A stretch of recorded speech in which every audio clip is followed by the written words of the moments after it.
Halo Intan, apa kabarnya hari ini? Kabar baik, Ibu.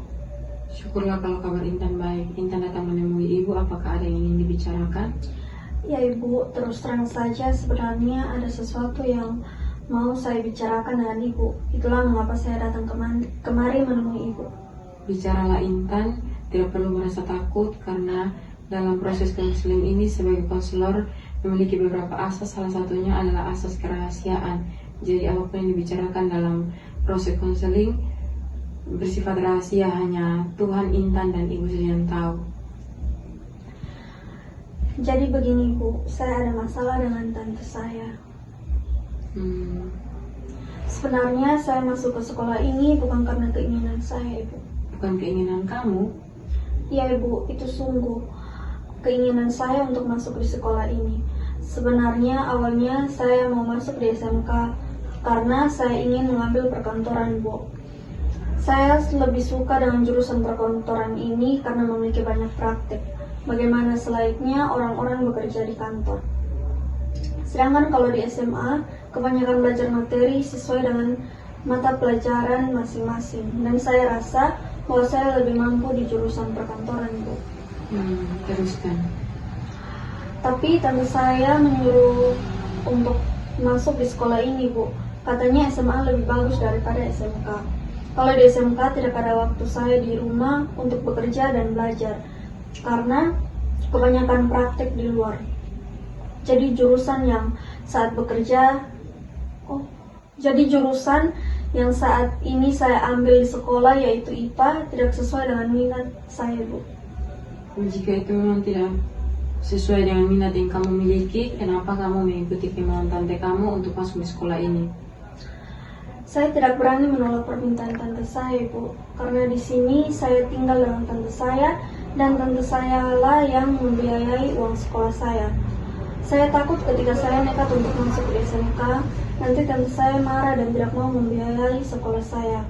Karena tante saya itu orangnya keras juga, maunya apa yang dikatakannya itu diikuti. Sedangkan mau mengharapkan orang tua di kampung saja, keadaan ekonomi tidak mencukupi. Dari cerita kamu tadi, sepertinya kamu jengkel dengan diri kamu sendiri karena tidak bisa menolak keinginan tante kamu untuk masuk di SMK. Ya, Ibu, bagaimana saya tidak jengkel kalau saya harus menuntut ilmu di sebuah sekolah yang jurusannya tidak saya minati. Otomatis nantinya saya akan lebih cepat bosan dalam belajar di sekolah tersebut. Jika Ibu mengalami hal yang sama, Ibu pasti akan merasakan apa yang Intan rasakan saat ini. Lalu apa yang Intan akan lakukan selanjutnya? Nah, itulah saya datang kemari untuk meminta bantuan sama Ibu. Saya ingin berubah, Ibu. Berubah? Saya ingin sekali bisa mengatakan tidak kepada tante saya. Saya ingin betul-betul mengembangkan minat yang saya inginkan. Tapi saya tidak mau membuat tante saya marah. Jangan sampai nanti tambah mempengaruhi sekolah saya, Bu. Jadi dapat dikatakan bahwa kamu tidak mau menuruti keinginan tante kamu untuk masuk di sekolah ini. Kamu ingin mengembangkan minat yang kamu miliki, tapi kamu tidak berani untuk mengatakan penolakan terhadap tante kamu. Ya, Ibu, benar. Coba Ibu pikirkan saja, selalu menuruti kemauan tante saya tanpa memperhatikan keinginan saya sendiri. Sedangkan yang akan menjalaninya nanti kan saya sendiri, Bu. Saya juga memiliki keinginan. Jadi menurut kamu, tante kamu senantiasa memaksakan kehendaknya, tidak peduli dengan apa yang kamu inginkan, dan kamu sampai saat ini tidak berani menolak penolakan tante kamu karena melihat keseharian tante kamu yang sangat keras. Ya, Ibu. Sebelumnya kamu sudah pernah menolak keinginan tante kamu? Ibu saya selalu mengatakan bahwa tidak usah membantah, ikuti saja kemauan tante kamu, karena kalau kamu nekat bisa jadi nanti kamu tidak bisa melanjutkan sekolah lagi. Yang akhirnya membuat saya tidak bisa menolak itu. Saya hanya terpaksa mengikuti kemauan tante saya. Tetapi kalau kamu terus-menerus mengikuti keinginan tante kamu, maka kamu tidak akan bisa mandiri. Lalu saya harus bagaimana, Ibu? Jadi begini, kita akan mencoba permainan dialog kursi kosong karena di sini Ibu melihat ada dua hal yang bertentangan, yaitu pemikiran untuk melawan keinginan tante kamu dan pemikiran untuk takut mengatakan tidak pada keinginan tante kamu padahal kamu mau. Maka dan dari sini kita akan melihat pikiran mana yang akan kamu menangkan. Dari sini juga kita akan mengambil tindakan-tindakan ke depannya. Ya, Bu. Nah, yang ingin kamu lakukan sekarang adalah katakan apa yang sebenarnya ada di pikiran kamu yang ada di pikiran kamu berkaitan sehubungan dengan keinginan tante kamu. Anggap saja pikiran yang ingin melawan tante kamu ada di posisi underdog kamu dan pemikiran untuk mengikuti kemauan tante kamu ada di posisi top dog kamu. Pada kedua kursi ini, kursi yang ada di samping Intan adalah posisi underdog kamu dan yang saat ini Intan duduki adalah posisi top dog Intan. Persiapkan diri kamu sebaik mungkin sebelum kita memulainya. Apakah kamu sudah siap? Ya, Ibu, saya sudah siap. Iya. Baik, sekarang Intan silakan posisikan tubuh senyaman mungkin. Tarik nafas yang dalam melalui hidung, keluarkan pelan-pelan lewat mulut. Bisa diulangi beberapa kali sampai Intan benar-benar merasa tenang. Sekarang coba bayangkan apa yang sebenarnya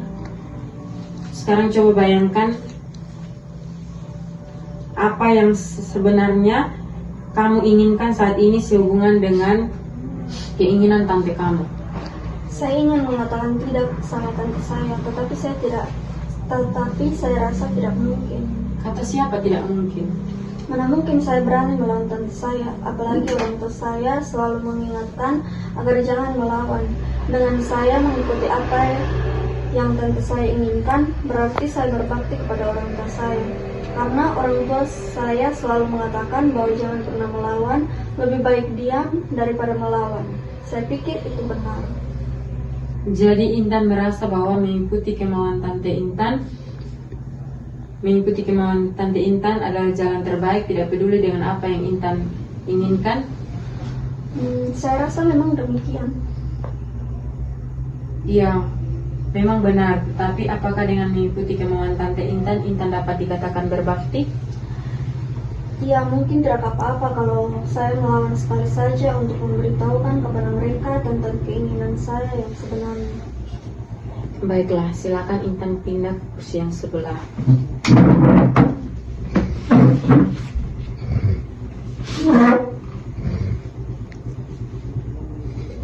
Sekarang coba bayangkan apa yang sebenarnya kamu inginkan. Beritahu apa yang sebenarnya tante kamu inginkan. Beritahu persis seperti yang disampaikan tante kamu.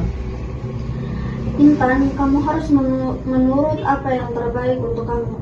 Kamu harus sekolah di SMA. Di SMK itu tidak cocok dengan kamu. Sekolah di SMK itu banyak biaya yang harus dikeluarkan. Praktek itu harus bayar. Sekolah di SMA saja supaya bisa lanjut kuliah. Menurut kamu perkataan tante kamu itu tidak baik, tidak benar? Ya, tapi kalau saya melawan atau tidak menuruti keinginan tante saya, maka bisa jadi sekolah saya terganggu lebih lanjut. Mungkin saja tante saya tidak mau membiayai sekolah saya lagi. Coba utarakan perkataan tante kamu persis seperti apa yang dikatakan. Sekolah di SMK itu mahal, biaya praktek itu butuh uang. Mau ambil uang dari mana, Intan? Mahal, butuh uang banyak. Tante tidak punya penghasilan. Tante hanya punya penghasilan yang seadanya saja. Banyak juga tanggungan di rumah dan anak-anak tante. Baiklah, sekarang Intan silakan pindah ke kursi yang sebelah. Baik, Bu. Silakan posisikan tubuh senyaman mungkin. Tarik nafas pelan-pelan melalui hidung, keluarkan pelan-pelan lewat mulut. Diulangi beberapa kali sampai Intan benar-benar merasa tenang. Setelah pernyataan tante Intan tentang masuk di sekolah SMK yang mahal dan butuh biaya banyak, maka apa yang sebenarnya kamu ingin sampaikan saat ini sehubungan dengan keinginan tante kamu? Kalau seandainya tidak dibiayai kan saya bisa mengurus beasiswa atau berusaha untuk mandiri mencari biaya sekolah saya sendiri. Masa saya harus terus-menerus merasa takut? Saya harus melakukan sebuah perubahan. Jangan sampai tante saya terus-menerus seperti ini. Kalau begini terus, kapan saya bisa maju? Kamu sudah dapat beasiswa. Kamu sudah dapat beasiswa dan bisa mandiri. Saya merasa tidak mampu dan tidak bisa mandiri tanpa mereka, tanpa orang tua saya dan tante juga. Tetapi saya bisa berusaha untuk mendapatkan beasiswa, tante. Saya pasti bisa. Saya tahu mana yang terbaik untuk saya. Cukup dulu untuk sementara, Intan. Dari sini kita bisa tahu bahwa sebenarnya kamu percaya pada diri kamu. Dan kamu mengatakan bahwa kamu bisa berusaha. Dan dapat diambil kesimpulan bahwa kamu harus benar-benar bisa melawan kemauan tante kamu. Betul, Bu. Tetapi saya tidak tahu bagaimana saya harus mengungkapkan ini semua. Di sini kita akan melakukan teknik empati cair atau teknik kursi kosong yang ketiga. Silakan persiapkan diri kamu, posisikan tubuh senyaman mungkin, tarik nafas yang dalam, pelan-pelan diulangi beberapa kali sampai Intan benar-benar merasa tenang. Tante, Intan minta maaf sebelumnya. Sebenarnya saya tidak mau menolak apa yang Tante inginkan dari saya. Tetapi saya juga tidak bisa memaksakan diri untuk di SMA. Saya lebih senang jika saya di SMK karena di sana saya bisa langsung mempraktikkan, bukan hanya mempelajari materi saja. Percuma juga saya masuk di sekolah tersebut jika tidak memiliki minat.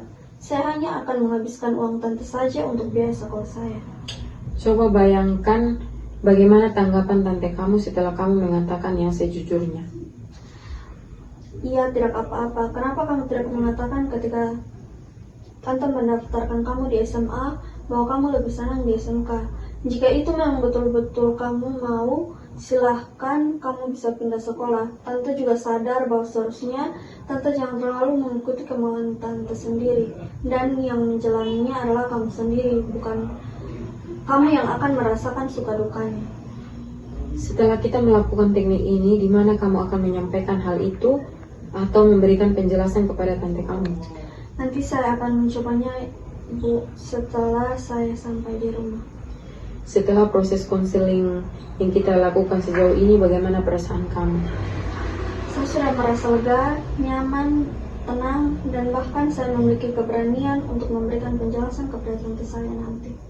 Ya, baiklah. Semoga pertemuan kita hari ini bermanfaat. Lain kali jika kamu ada waktu dan ada yang ingin kamu ceritakan kepada ibu atau mau melakukan konseling, silakan saja hubungi ibu atau menemui ibu di ruangan ini. Ya, Ibu, terima kasih atas bantuannya yang sangat bermanfaat. Saya mau pamit dulu, Bu. Selamat siang, Bu. Baiklah, Intan. Selamat pagi.